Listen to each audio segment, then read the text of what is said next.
Before we get into today's show, let me tell you about the latest deal from Mike Lindell, MyPillow. Once again, the big box stores have canceled their orders simply because they don't agree with Mike Lindell's politics. They don't like it because he supports President Trump. Well, he's going to pass that savings on to you. No more middleman. And boy, does he have some great deals on the Giza Dream sheets and the Percal bed sheets. Listen to this. Giza Dream queen size, normally $139.98. Your wholesale price, $69.99 when you use promo code Joey. King size, only $79.99. The Percal queen size, normally $89.98. Your wholesale price, $29.98 when you use promo code Joey. Just call 1-800-893-4059 or go to MyPillow.com. Always use promo code Joey. Free shipping options available. This allotment's not going to last very long. When they're gone, they're gone.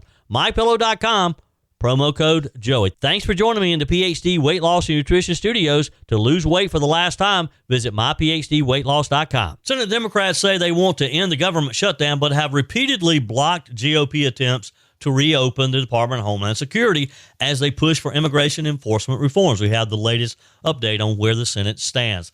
A recent study shows that foreigners are buying up U.S. homes at a record pace and stealing the American dream out from under young American families. We have those details as well. And South Carolina GOP Chairman Drew McKissick joins us to discuss the opening of the candidate filing period in South Carolina. And we have a special guest in today's show, too. Mike Gallagher will drop in to talk about his Food for the Poor campaign. And Mike and I want to have lunch with you. As part of the campaign, we'll be having a special private lunch with Mike and me for some generous donors. So stay right here, and we'll give you the details. I told you we'd be back. And ye shall know the truth, and the truth shall make you free. It's Joey Hudson. I wanted to name it the Joey Hudson bill, but, they don't allow you to put names on bills. But I wanted to call it the Joey Hudson bill because I know that one's been near and dear to you for a number of years. That's how it's done. Let your voice be heard. And the truth shall set you free. Here's Joey Hudson. So let me ask you a simple question this morning. What if you say you want to end a government shutdown, but then you vote four times against funding the agency that shut down? What exactly are you doing? Because that is exactly what is happening right now in Washington, D.C. among the Senate Democrats. They're out doing interviews. They're holding press conferences. They're saying that they want to reopen the Department of Homeland Security, but when the votes actually happen, they keep voting no. They keep voting not to reopen the government. And that contradiction is now sitting right in the middle of one of the most important agencies in the federal government, and it's starting to get noticed. We're seeing delays in airports. The American people, for a few weeks, did not even notice that there was a partial shutdown. That is quickly changing. Right now, the Department of Homeland Security, DHS, is partially shut down. Now, remember what they actually do. This isn't some obscure bureaucracy in Washington. This department includes the Transportation Security Administration, TSA, those friendly TSA agents that you meet as you go through the airport, the Federal Emergency Management Agency, FEMA, who responds to emergencies and natural disasters. We saw a lot of them throughout the Carolinas after Hurricane Helene.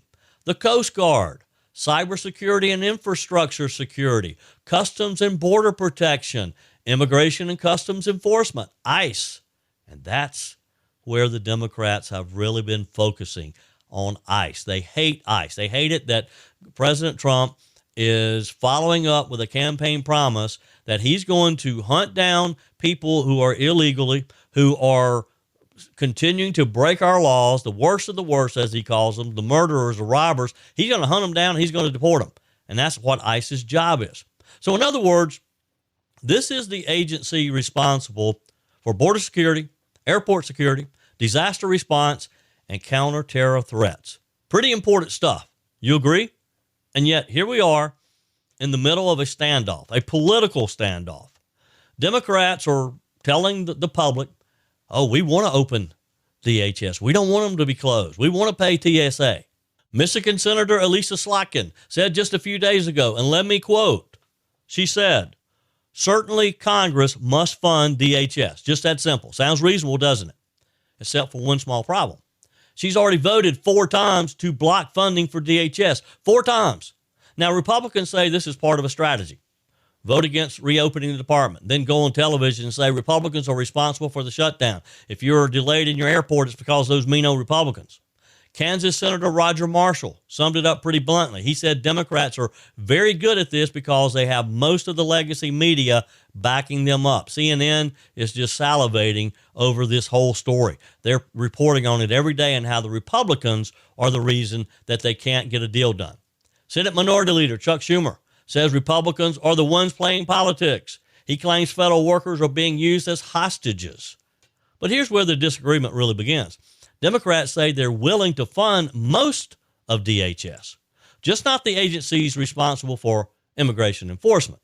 And that includes ICE, Immigration and Customs Enforcement, and potentially parts of Border Patrol as well. So in other words, they want to be selective with who they fund. Democrats say they want reforms first before they'll fund ICE. Washington Senator Patty Murray laid out their position very clearly. She says Democrats will fund TSA, they'll fund FEMA, they'll fund cybersecurity, but they're not willing to write what she called a blank check for ICE. So the proposal from Democrats is basically this. Reopen the department, but strip funding from immigration enforcement agencies until policy changes are negotiated. Senator Roger Smith says the Democrats are more obsessed with defunding ICE than protecting the American people. Well, look, the Democrats ultimately are more obsessed with defunding ICE than they are protecting the American people. This is part and parcel of Trump derangement syndrome.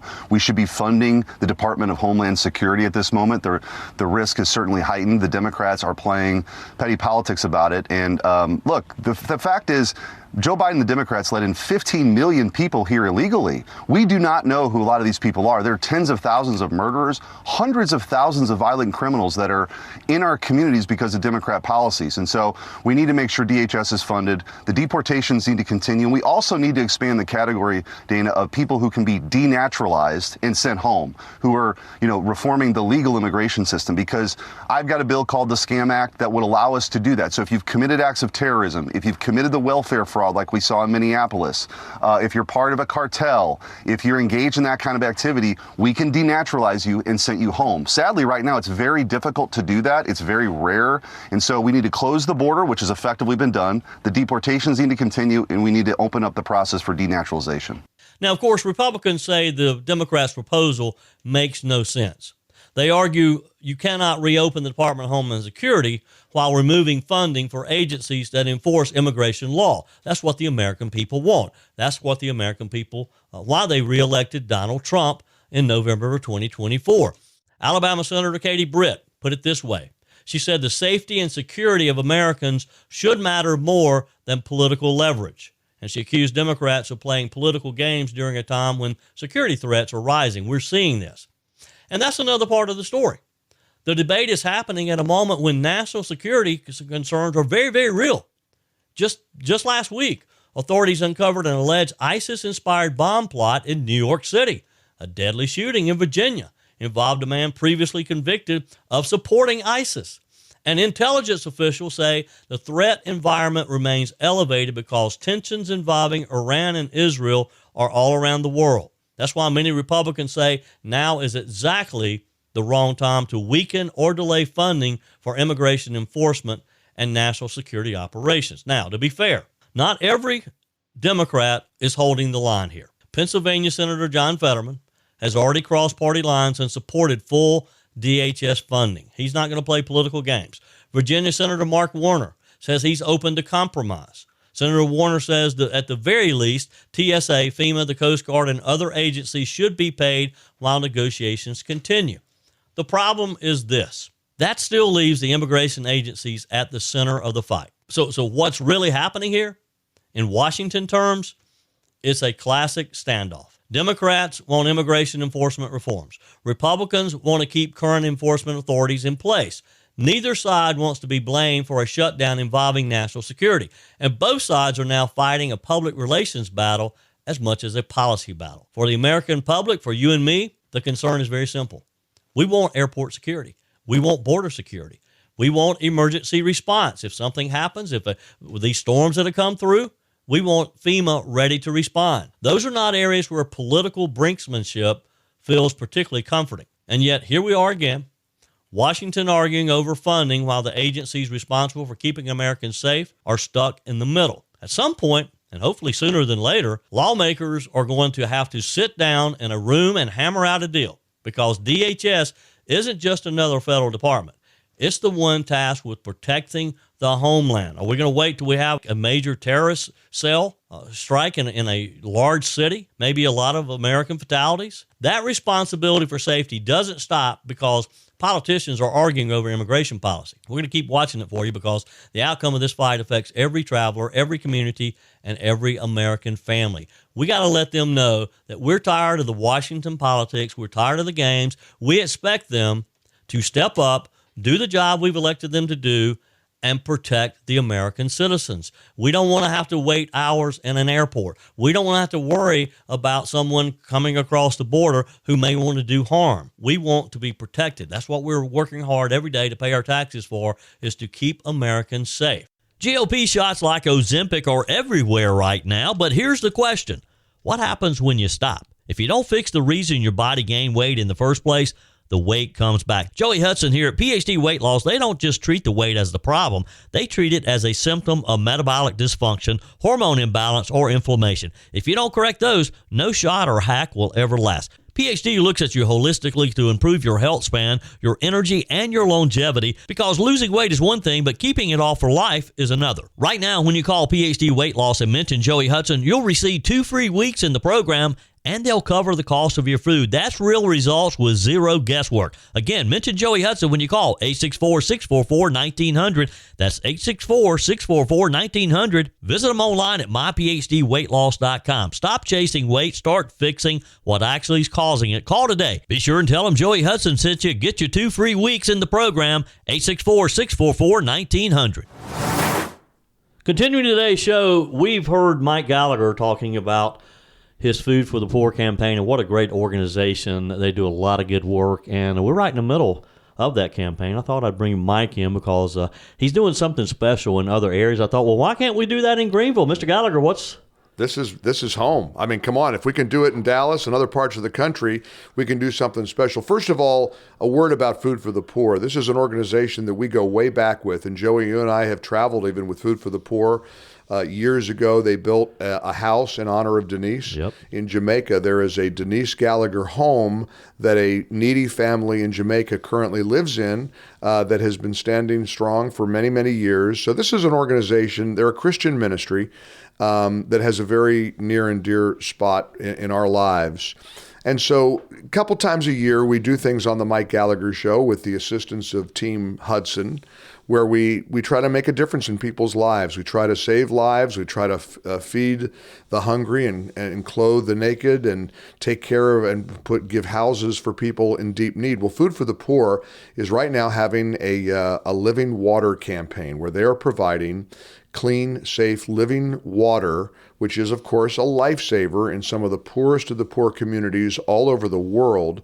And anybody can step up, and $50 will provide clean, safe, living water to 2 children for an entire year. Just $50 provides that life-saving water for an entire year for 2 people. $100 will bless a family of 4 with clean, safe, living water for an entire year. And in Dallas, I have a great relationship, not quite as strong as my relationship with Joey Hudson here in the upstate, but Mark Davis is a legendary morning host in Dallas. And Mark and I we visit every morning on his show, and we often replay it on my show as well. We call it the M&M Experience. Well, Mark and I, last year for Food for the Poor, decided to auction off seats for a private lunch with Mark and me at a restaurant in Dallas. And it took off. It was a great experience. We had like 10 people join us at a big round table for 12. And Mark and I were kind of the co-host of this private lunch. And during that lunch, we got to just solve the world's problems, interact with everybody, take pictures. It was a great experience. Well, we decided to do it again this year. and it sold out in about 5 minutes. You know, people jumped at the chance to break bread with us and kind of fellowship and talk about all the challenges that we're facing in the world. You know, it's one thing for our audience here at 98.9 WORD to listen to us on air, but to sit down and have lunch and talk about things that maybe I can't even you and I can't talk about on the shows, you know, get personal with us, talk about things that are kind of behind the scenes. We pull the curtain back. And so we thought, if we could do this in Dallas with Mark, why can't Mike and Joey do it in the upstate? And what we want to do, Joey, is have a personal private lunch that we're going to, now every penny of your donation will go directly to Food for the Poor. It's a tax deductible donation, and you're going to bless a whole lot of needy people with clean, safe drinking water. And I know, Joey, with all the connections you've got, we got a restaurant or two in mind that we think might be the perfect venue for our private lunch, right? Well, I think this would be perfect. You know, we love to go to Select. Select is my favorite place in downtown Greer. You love it as well. Jeff and the team over there, they welcome us, and they have a beautiful downstairs private dining area that a lot of people don't know about. Right. And I thought that would be the perfect place for us to have this special lunch. Well, here's the offer, and what we'd like you to do is consider, and I'm going to pray that we sell the table out as even quicker than we sold the one out in Dallas. Here's the offer. $1,000 a person, a tax-deductible donation to the Christian ministry Food for the Poor. Think about all the families you're going to save with that $1,000. Lots of clean drinking, safe water, living water to all of these families in some of the poorest of the poor communities. So if you're willing to donate $1,000 a person, maybe you want to bring your wife, it'd be $2,000. Again, it'll be tax-deductible. Maybe you just want to come by yourself. And we're going to have a limited number of seats, Joey, because we can't do this stuff 100 times over. But for $1,000 a person, again, tax-deductible donation of Food for the Poor, you'll have lunch with Mike and Joey. It'll be a personal, private affair. And Joey, there's nothing like it because you get to interact with people in a way that you don't when we're doing the show. So it's a big deal. And no holds bar. I mean, you ask Mike Gallagher any question. Ask Joey Hudson any question. It'll be a fun time, and again, we'll try to work this out and have it at Select. And look, you know, we go to the faucet and turn the water on. We take clean drinking water for granted. But that's not the case in other parts of the world, and Food for the Poor just does a magnificent job. So let's jump in. Let's have some fun. Let's have lunch together, break bread together for just a $1,000 donation. So here's all you have to do is email either me or Joey with your contact information. Tracy, my producer in Florida, is kind of handling all the logistics for this, and we'll put this whole thing together. But I'm praying we have a huge turnout, a lot of people here in the upstate to listen and book. Boy, this is the powerhouse, 98.9 FM WORD, huge reach. It's the reason they call us the voice of the Carolinas. There you go. So you might be in Western North Carolina. You might be in Inman. You might be in 6 Mile. You might be anywhere. So all you got to do is email either me or Joey. My email address is mike@mikeonline.com. Easiest email in the world to remember, mike@mikeonline.com. And mine is joey@joeyhudson.com. Can't get any easier than that. joey@joeyhudson.com. Email myself, email Mike. Just let us know that, hey, you're ready to have lunch together. And for that $1,000, Mike said, 100% of your donation goes to Food for the Poor. And again, just for tax purposes, it's a nice little bonus. It's a tax-deductible donation. And most of all, you're helping a beautiful Christian ministry that means so much to us. They've done so much work over the years, and we've been able to raise, literally millions over the years for Food for the Poor. It's great. You and I, we've traveled. I've been to Jamaica and Haiti and Honduras and Guatemala, all over the world. This is a beautiful, beautiful organization. And it's just amazing the work they do, and you have trust and confidence that Food for the Poor is going to do what they say they're going to do. They're helping save lives. You mentioned the house for Denise. You and I were able to see that. We did one. My family did one for my grandma Lindsay, for Granny Lindsay. You know, so there's a family over there who gets the shelter, for that donation, and they do fantastic work. And we want to help them out again, and you can help out too, and we'll have a good time having lunch together. So all you got to do again is send us an email with your contact information, and we'll be in touch. Again, just drop us an email, Mike@mikeonline.com. Joey@joeyhudson.com. Do it right now. Do it today. Thank you, and thanks very much for supporting Food for the Poor, this beautiful Christian ministry. Keep fighting the good fight, and Joey Hudson, you too, my friend. Absolutely. I look forward to having lunch with you very soon.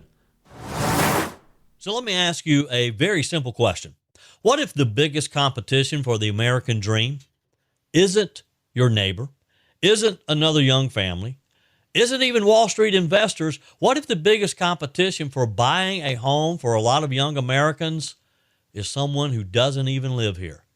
Someone from, say, China, for example. Because that's exactly what is happening right now. And President Donald Trump is starting to take notice. Trump is asking Congress to stop Wall Street firms from buying up single-family homes across America. And honestly, a lot of Americans agree with him.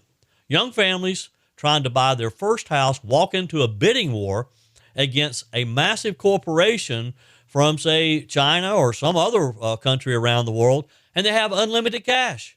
But there's another group quietly entering that same housing market. Foreign buyers, individual buyers, some who are tied to corporations that we don't even know about. And the numbers are very surprising. So, according to the National Association of Realtors, between April 2024 and March of 2025, foreign buyers purchased more than 78,000 homes in the United States. Think about that for a minute. 78,000 homes were purchased by foreigners. Homes that could have gone to American families. Homes that could have been starter homes for a young couple, for example. Homes that could have been the first step towards building generational wealth. Instead, they were purchased by buyers from outside of the United States. And the trend, it's accelerating pretty quickly. Foreign buyers spent 33% more on U.S. homes than they did the year before last year. That's not a small change. That's a massive jump in demand. And when demand goes up, prices go up. That's just basic economics. So here's the problem for young Americans. Nearly half of foreign buyers paid all cash for their homes.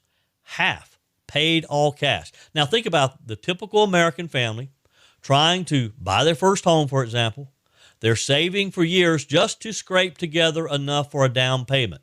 You remember maybe when you were trying to do that, when you were saving every dime you could to get that down payment? These young families are dealing with high interest rates presently.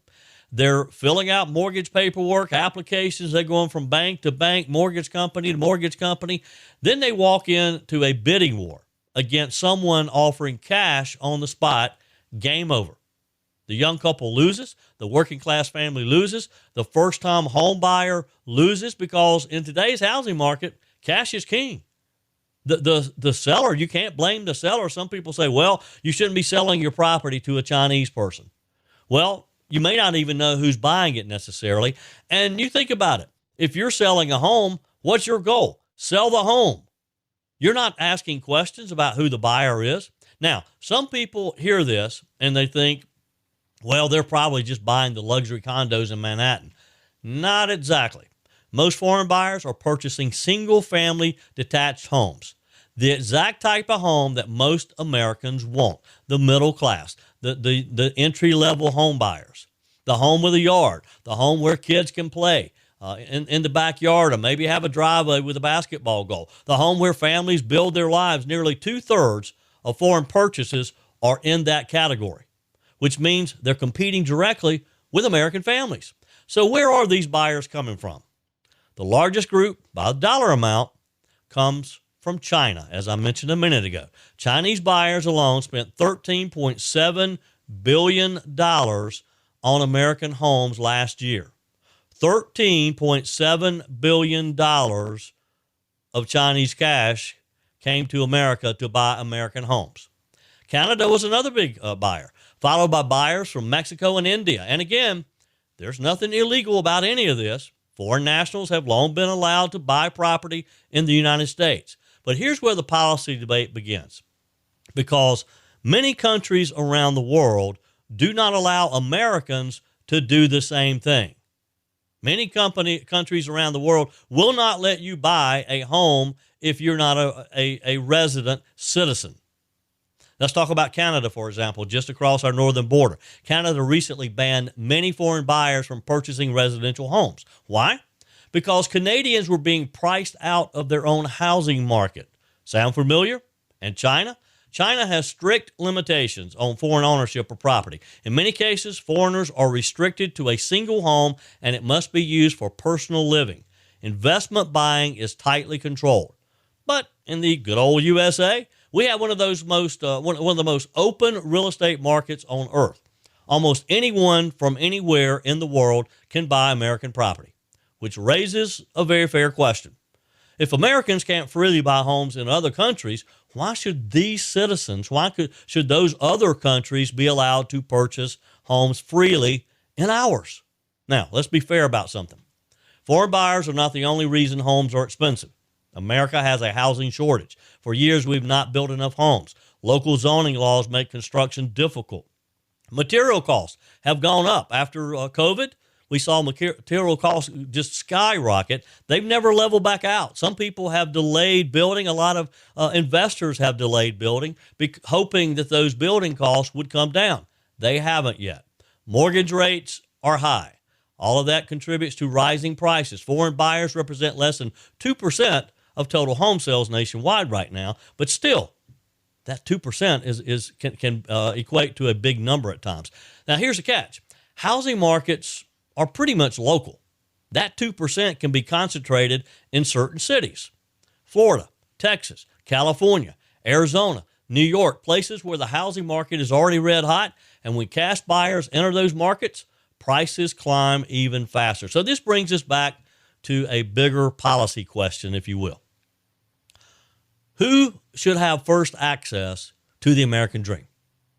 The young American couple trying to buy their first home? The middle-class family trying to move up into a bigger home because their family's growing? The firefighter, the teacher, the police officer, the nurse, the EMT, the small business owner, or someone half around the world looking for an investment property? That's not an anti-immigrant question. That's a policy question, a fairness question, a priorities question. So, some lawmakers are already proposing solutions. One idea is a tax surcharge on foreign home buyers. I'm okay with that. I'm okay with a foreigner, if they're buying a property here, to pay a higher tax, sort of a cost of entry, right? Another idea is restricting foreign purchases of certain types of homes, especially single-family houses. What do you think about that? I'd love to get your comments. Text me, email me, joe@joeyhudson.com.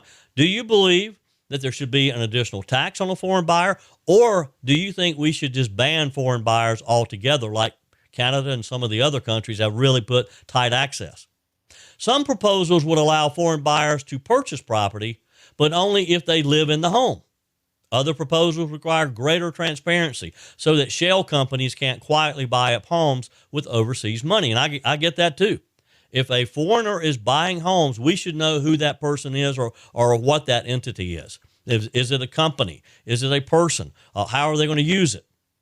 Now, none of these ideas would necessarily fix the housing market overnight, but they could level the playing field a bit. Here's why this debate is starting to get louder. Because homeownership has always been the gateway to the middle class in America. It's how families build wealth. It's how neighborhoods grow. It's how parents pass something down to their children. And when that ladder disappears, people take notice. Young Americans notice. Middle-class families notice. Politicians notice. That's why the fight over housing has become one of the biggest economic debates in America right now, and we're going to hear a lot of it in these midterm elections. At the end of the day, this conversation is not about shutting the door to the world. America has always welcomed investment. America has always welcomed opportunity. That's why there's so many people wanting to come to our great nation. But there's also a basic principle that many Americans believe in. When housing is scarce, when families are struggling to buy homes, when the American dream feels so out of reach for so many families, our own citizens should not be standing at the back of the line, because the American dream should belong to the American people first, right? Your comments are welcome on the Furman Ford text line, 864-477-JOEY. That's 864-477-5639. Emails always welcome, joey@joeyhudson.com. Speaking of the Furman Ford text line, it's never been more important to support locally run businesses owned by people who actually live here in the upstate. let me take a minute to talk with you about our friends at Furman Ford. If you're looking for a new vehicle, maybe a great pre-owned vehicle, one you can trust, or maybe you're looking to order that special vehicle. Either way, if you want a new one, a brand new one, or a pre-owned that you can trust, the folks at Furman Ford, they're there to help you. Their name is on the sign because their name is on the line, because every single transaction is important to them. Jim Furman, Matthew Furman. They do business the right way. When you stop by, when you give them a call, or maybe when you just send them a quick email, you're always going to have access to a member of the Furman Ford family. And by the way, they also offer great service, and you're not going to have to wait weeks and weeks to get it done. And you do not have had to purchase your vehicle at Furman Ford. Doesn't even have to be a Ford. They service all makes and models. Visit my friends at Furman Ford online at furmanford.com, furmanford.com. On our guest line today, Chairman of the South Carolina Republican Party, Drew McKissick. Welcome. How are you? I'm doing well this morning. How are you? I am good. Well, this is a big week for the party because candidates have started filing. Filing is open, and we're expecting a bumper crop of Republicans here before it's all over with on March 30th. To sign up all across the state. Obviously, a lot more than we'll see on the Democrat side, as we've experienced over the course of the last 4 cycles. I think last time, we had Democrats beat 3-1 in terms of candidates that wanted to run for our nomination, which, no surprise. Here in South Carolina, it's not exactly a resume enhancement to have a D next to your name. Yep. Everything that party represents nationally. But we're looking forward to a good crop of candidates. We really are, that our Republican primary voters will be able to choose from and decide who to represent our party in these races all up and down the ballot. Yeah.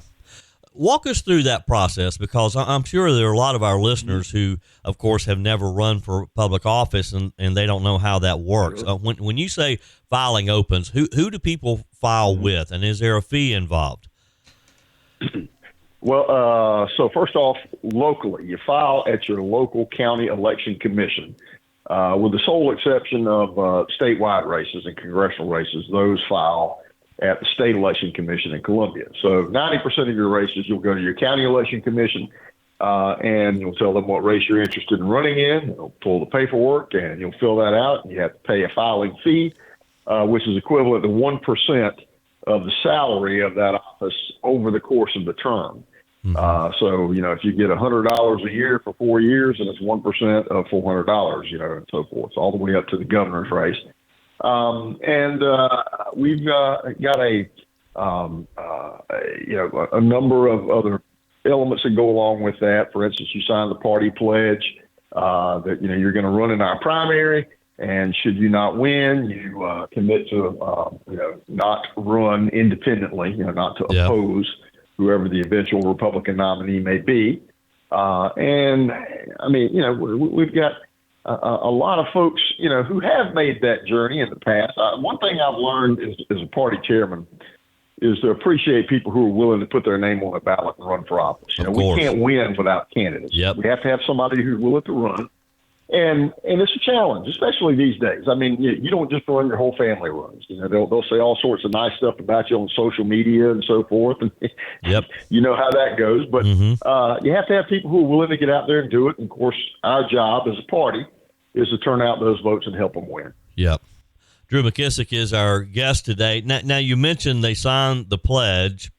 Have you had instances where candidates lost a primary but then went on to try to win as a write-in candidate or an independent? And if they do that and they've signed the pledge, what's the penalty? Well, so there have been a few instances over the years. I think since I've been chairman over the course of the last 4 election cycles, I think we only had 1 or 2. And we go to a judge, and the judge enforces that and prohibits them from being able to get on the ballot because they have signed the pledge. Yeah. Now, of course, there's been a lot of discussion this year about closing the primaries in South Carolina. We still haven't accomplished that yet. But in one of the versions of the bill that was presented to do that, there was a sort of a candidate qualification, if you will, involved in that. If someone decides, okay, I'm going to run as Republican, right now, is there anything in there that qualifies him somehow to run in the Republican primary? Yeah, unfortunately, no. I mean, that's the situation we're in South Carolina where we don't yet register by party. So you really have no means of knowing who is or isn't Republican or Democrat other than what they say. So, for example, under current law, Jim Clyburn was so inclined, he could show up at the State Election Commission and file to run for governor as a Republican. And we couldn't stop him. Mm-hmm. We could, pass a resolution and say how, stupid that is and that the law allows that to happen, but we couldn't do anything about it. So the bill that the state party supported and put forward added a qualification, number one, to vote in our primary. You'd have to be a registered Republican. But then in order to run in our primary and have us certify you to the ballot, you would need to have voted in at least 2 out of the last 3 statewide Republican primaries, which is sort of a baseline of actual past support for our party. Other than or outside of that, the state or county parties, depending on what level you're running at, would need to give you a waiver because we might want you to switch parties. And you see that in a lot of rural counties around the state where you have a lot of conservative Democrats, local level offices, who, have been supporting Republicans for years, but they got elected as Democrats because that was the way it was in those rural areas. And slowly but surely, they started to switch parties. We've seen great gains in the PD in the state, for instance, and other rural areas down in the lower part of the 6th Congressional District. Yeah, and we saw a lot of that for those of us who remember back during Governor Campbell's term, and we were really building the party then. We saw a number of state legislators switch parties who they were from areas that were very conservative, but the party had changed, so they came over to the right side.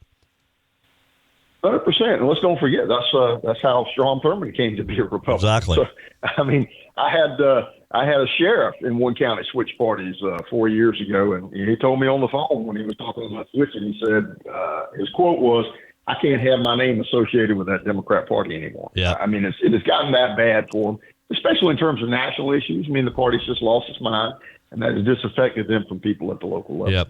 You mentioned Representative Jim Clyburn.